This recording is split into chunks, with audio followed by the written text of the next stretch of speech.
just been practicing your second name before we press record. Let's try it one more time. Corinna Schwiegershausen. That's correct. Thank you very much. It's good to see you. We've been trying to connect for a few weeks and we've both been very, very busy, but thanks for joining us. So 5 times individual, 7 times team world champion and a world record paragliding expert, instructor and champion with Red Bull, of course. Thanks for joining me, Corinna. Thank you. No worries. It's actually more hang gliding. I do paragliding as well, but not as much as hang gliding. Did I say paragliding? Yeah, I think so. Sorry. Well, I meant hang gliding, of course. Flying, it's all good. That's what we like about these live interviews. And a lesser presenter might press stop and start again, but I won't. I like my mistakes to be shown to everybody, so we get it wrong all the time. Hang gliding, of course it's hang gliding. I know that, of course it is. I've been watching your videos. So where are you now? I'm at home in Bremen in the north of Germany, and today was the first day that almost was a bit like springtime. So I was going outside, going around on my inline skates. It's still very soggy. The fields are swamped underwater. So I thought of flying, but up here it's still not possible, I think, to take off anywhere. I've got some skydiving friends in Germany who I was just in Costa Rica with, and they're going jumping today. It's like, oh, guys, no, wait until it's a little bit warmer. Yes, not after Costa Rica. No. So you were just, I was chatting with you when you were in Argentina, and then you just had a flight through to, were you in Beijing? Yes, I was very briefly, but I didn't see as much as in Buenos Aires, of course, because I had to stay in a room quarantine in Beijing. They don't let us out of our rooms, basically. Right. And the event in Argentina looked absolutely amazing. Red Bull got most of the athletes, the air sports athletes all together, right?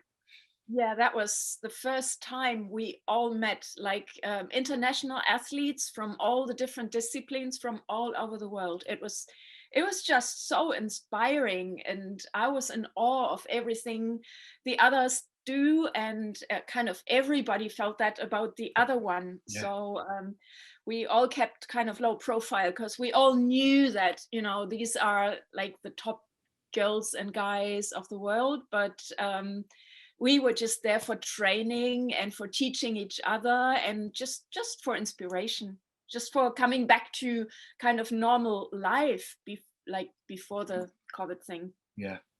Back in the 80s, I went to Live Aid in London. Wow. And when I was watching you guys, I thought, this is the Live Aid of air sports. All the top stars are in one place.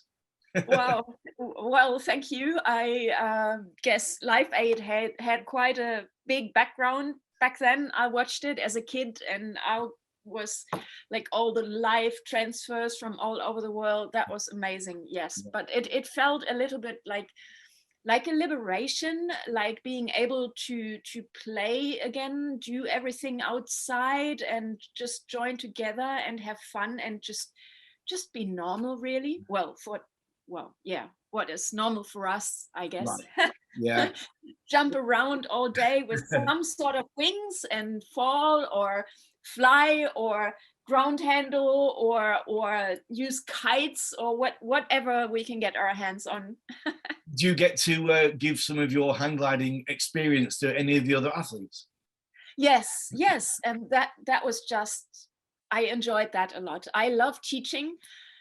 And those girls and guys, they were just doing so well. I only had to throw like 3 words at them and they had it. They had complete control over the wing and they loved it. They just had these big smiles that you get when you feel, okay, this wing flies and I can control it. And because the hang glider is so close, it's even closer than all the speed wings. Right. You can really feel the air, and when the wind is way too strong for the other things, you can still fly the hang glider. So that's what we did with the guys. We just took them up in really, really strong and gusty conditions. And oh good Lord, if all my students were as good as those guys and girls, I would be almost out of work, because they just They were naturals. I could tell how good they must be in their sport for just hitting it straight away in my sport. Hang gliding for me, I'm more, I was aware of it even before I was aware of parachuting. You know, I'd seen it and it's always been fascinating to me. I can't believe I've never tried, and I do actually want to. Tell me a bit, what's it like if I signed up for a hang gliding course this summer and I arrive on site? I mean, as a skydiver, I know what a first jump course is all about, or doing even somebody doing a tandem. But if I arrived at a hang gliding center, what would happen? What would be the first stages? What would happen on that day? They would explain the aerodynamics to you, set up the glider, and show you why it is safe and how you steer it, how you well, the most important thing in the beginning is the right angle of attack, the pitch. So you can kind of give energy to the glider and therefore fly it, and then you learn how to steer it a little bit, and you go to a training hill and just do step by step, go a little higher and fly a little further. And because you are not, like, you already have the concept of being in the air and of what an approach means, a landing approach. It's just a different glide angle, basically. And yes, I did the tandem jump, and the glide angle was kind of worrying me a little bit, but it was, of course, it was perfect. I had a jump with Sean McCormick. We kind of exchanged. I taught him hang gliding a little bit, and he took me on this amazing tandem skydive. And I just totally admire the precision that these guys have, that like it's right on the spot. It's so exact and so controlled. I love that. That's the beauty that we all, I think, try to achieve, to control what we do, and at the same time make it look really easy, because it becomes natural at some stage when we have enough training, right? Yeah, in the beginning, we're landing everywhere, right? Yeah, I guess I never saw those guys land anywhere, but right on the spot. So it looked like, maybe it's that easy, but it's not. Of course, it's not. But for you, yes, you do already have this great judgment in the air, and you know why a wing flies, and you know what you need to do in the end of the flight, how to land a wing. And I think in your sport, you need a reflex that is a lot faster in the end of your jump. And hang gliding, you have, and like especially with the beginners gliders, you have a lot more time to react. I Right. guess that's why the girls and guys, they were so good. Like I had Kira in the glider as well. She's usually in the wind tunnel, and she was just all smiles. She just loved it so much because she flew straight away. She just went up like 3 meters, and we just flew her along. And I was like, yeah, okay. She found new wings here. Yeah. Well, the admiration goes the other way. I was talking to her, and she was full of praise for you. So she was really, very Oh, impressed with the whole experience. How did it begin for you? How did hang gliding start for you? Where was it? Yeah, I took a family holiday in the center of Germany. It's called Wasserkuppe. It's a very historical place for flying, because the first sailplanes, the first gliders started flying in that very area, and they are still launching these ancient, beautiful wooden gliders with like a rubber band, and it's really the beginning of flying in Germany as well. So we took a family holiday, and just walking around the hills is kind of boring. My dad started a hang gliding course, and I said, if you don't let me do it as well next year, I'm not going to come with you guys. And then my parents let me start, and yeah, that was the beginning. I just fell in love with the sport because it's three-dimensional, and it's outside, it's in nature, and you learn with every single flight. It's not like you stop somewhere and you don't get further, but because the weather is different every day and the conditions and areas are different, you learn with every single flight. And that's what I like. I just, keep learning, and keep talking to local guys. And like in Argentina, I didn't quite understand the weather there because the wind was swapping around in the middle of the day, and it didn't make sense to me looking at the mountains and some flatlands and stuff. I was like, why is that happening, you know? Yeah. But then you just progress little by little, and it's nice. It's nice to every now and then just have this humbling experience as well, that there's still so much to learn. Like I'm a pro in my tiny speck of a sport, but in every other sport I still have to I don't have to start from zero, I guess, but yeah, just somewhere where I have to learn a lot. And it's certainly very contagious for Yes. every one of us. Like the girls love the hang gliding, being in the glider. I would love to go and visit Kira or Maya in the wind tunnel and try their game, and definitely do more skydives. Oh my, yeah. You've got a lot of good wind tunnels in Germany for sure. There's some really good ones. I already contacted Klaus, you know him. Yes, yeah. Have you not been in a tunnel yet? I sent him around when he contacted me about learning to hang glide in winter, and I sent him to the best spots in the world, and he did really, really well and learned very fast. So I think now it's on him to help me a little bit with the initial training for skydiving. Yeah, absolutely. Were you already competitive as a child before you got into hang gliding? Well, yeah, and a little bit in horse riding. I competed a little bit in judo. I tried different things, but I was never quite where I got in hang gliding. And that's maybe because it always got to a certain level where, you know, either you stay there or you have to invest your whole life to become better. And in hang gliding, it was more linear, not like, okay, this is the level, and if you want to go past it, you have to do everything. Okay, maybe I did everything, but it didn't feel like it. I could still study at university. I could still do a job and do hang gliding competitions. And yes, I think right from the beginning I did pretty well, and of course I enjoyed the traveling a lot, so the competitions were also a very good excuse to travel even more and fly everywhere in the world. Yes. The competition format, is it similar to a sail playing format? Is it a task which is set? Yes. Yeah. Yes, in our cross-country competitions, it's I guess it's the same, even the same length. It's like a 2-week period at World or European Championships, and we fly every day possible, every day the weather allows us.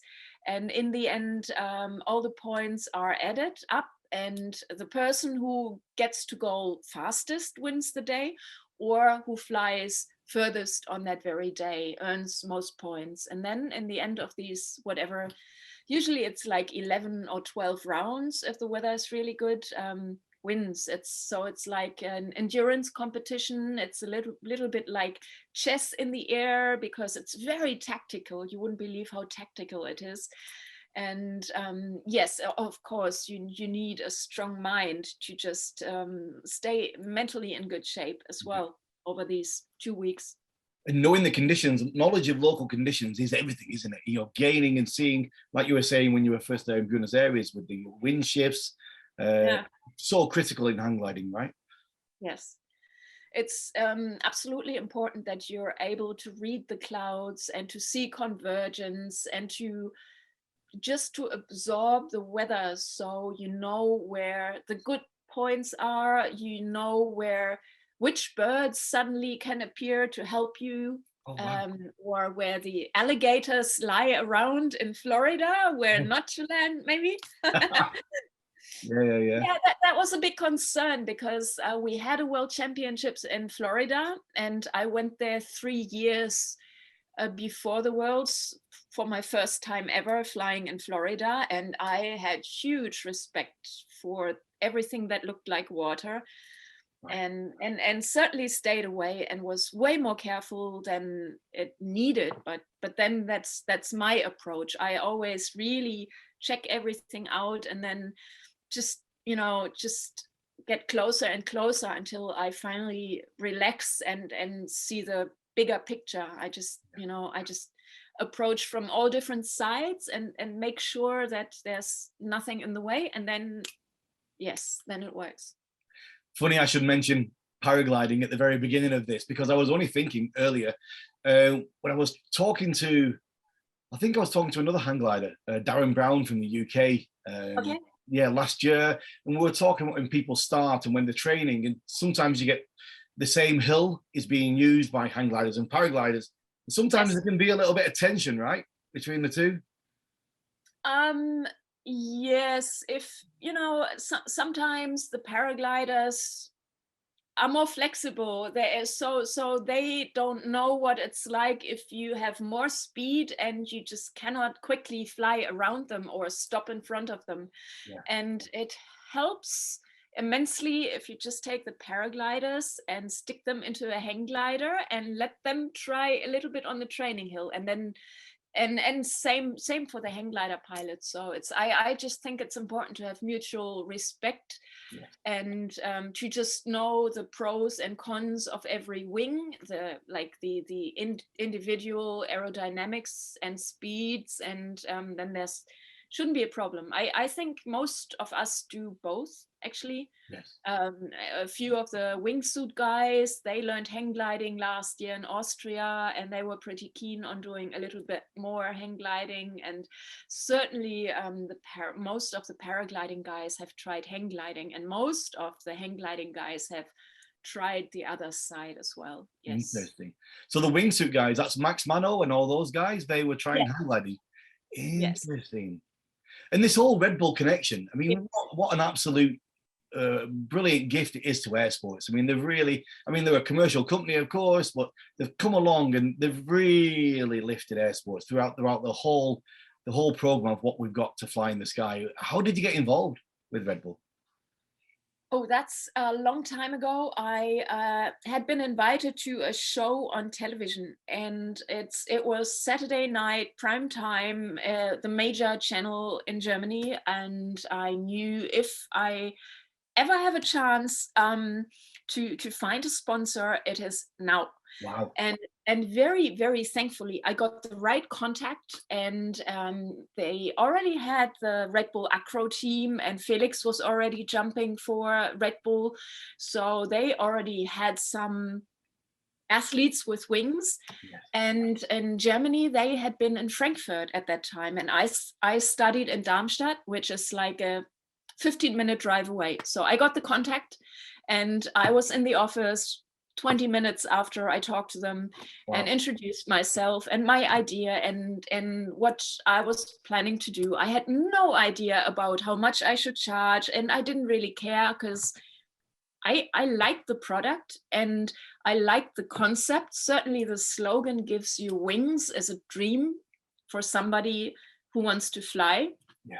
And so it all started out, and I only had like a week in order to organize a sticker for the glider, because we were going to Spain to film the hang gliding, because it was in November. So definitely no flying in Germany at that time, but it all worked out fine and they liked it. And then, yeah, then I had some success in the competitions as well, and a little bit in the media every year. And I'm certainly very enthusiastic about being a Red Bull pilot and about just promoting our aerial sports everywhere as positive as possible, and in social media obviously too. And so yeah, I'm very, very happy to have been with Red Bull for a very long time now. Fantastic.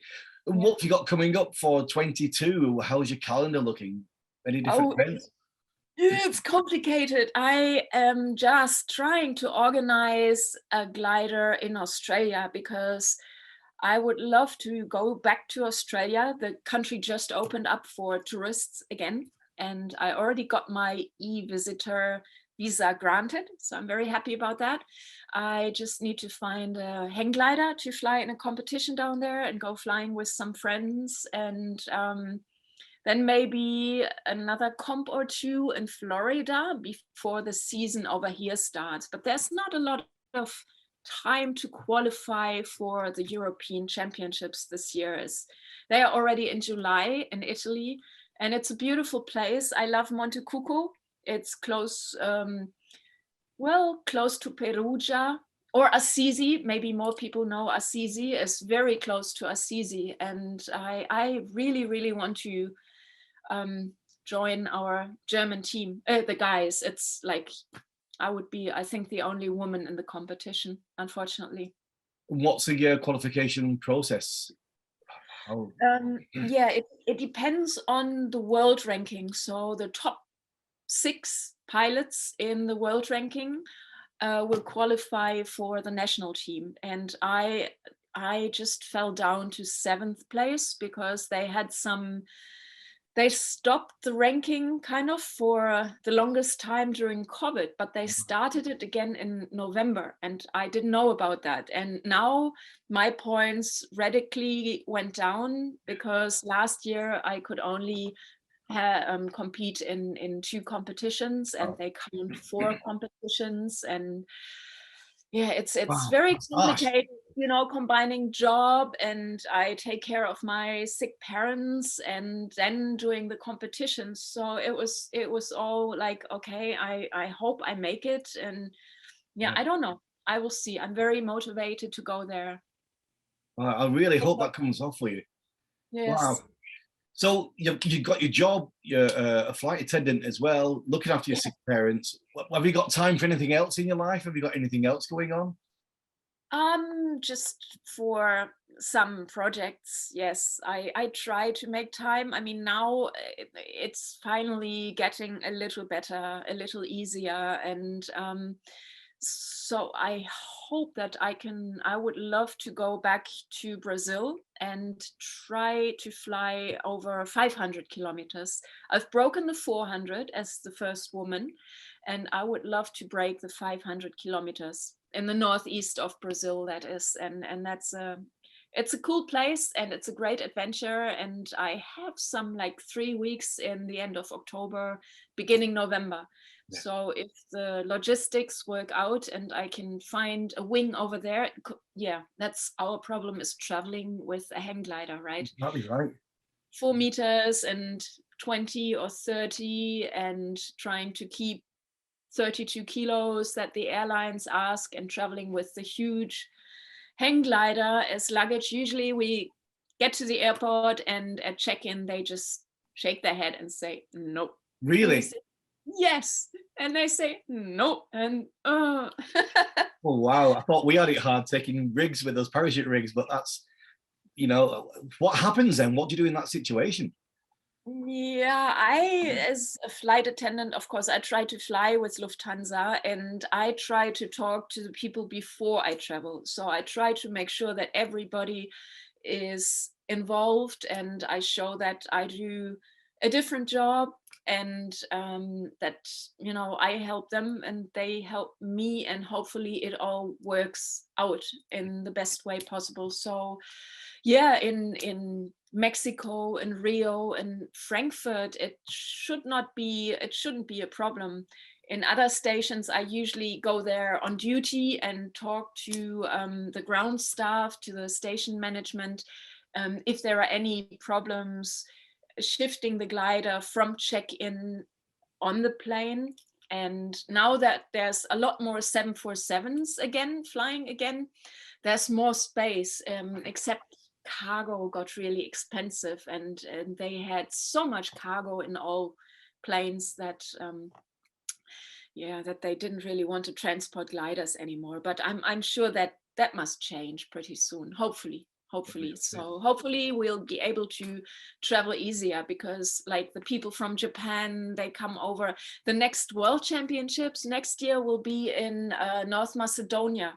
So we need to bring the Americans, the South Americans, and also the Japanese over to Europe. And yeah, Lufthansa should be able to do that, I hope. Is there any way of shipping everything all together in one container? But that's the logistics of getting that all to work. I don't know. You can do that, but it takes like a month. Yeah. And usually people only have one glider and they don't want to lose a whole month for flying at home or somewhere. And then, of course, Mexico and the countries south of Mexico, you get the problem with customs. Like when you ship something, it goes into customs and then you will be charged huge amounts of money with no return. Right. So, like, it's not an option really. It's expensive and painful. I've tried that. Not good. Yeah, all the options. So let's just to finish off with anybody that's watching now from any different air sport, because we get people from all air sports watching the show who think about hang gliding like I do and think I really want to try it, and for some reason I just don't. It kind of slips my mind. Maybe it's a little bit intimidation. Sometimes going into a new sport can feel a little bit intimidating. Like everybody there, you know, are they going to be welcoming? Is it going to be a closed clique? Is it going to be, you know, is it going to be okay to set up and join?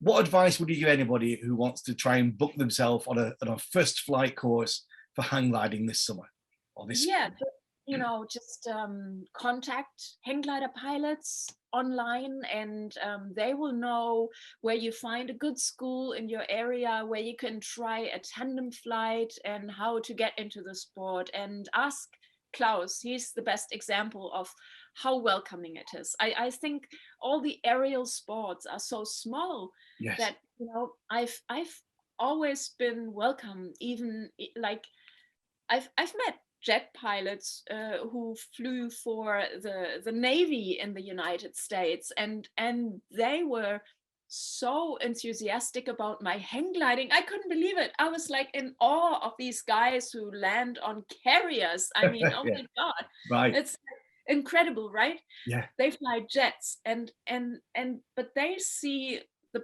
pilot and the passion, and it's the same with anything that goes 3D through the air, I think.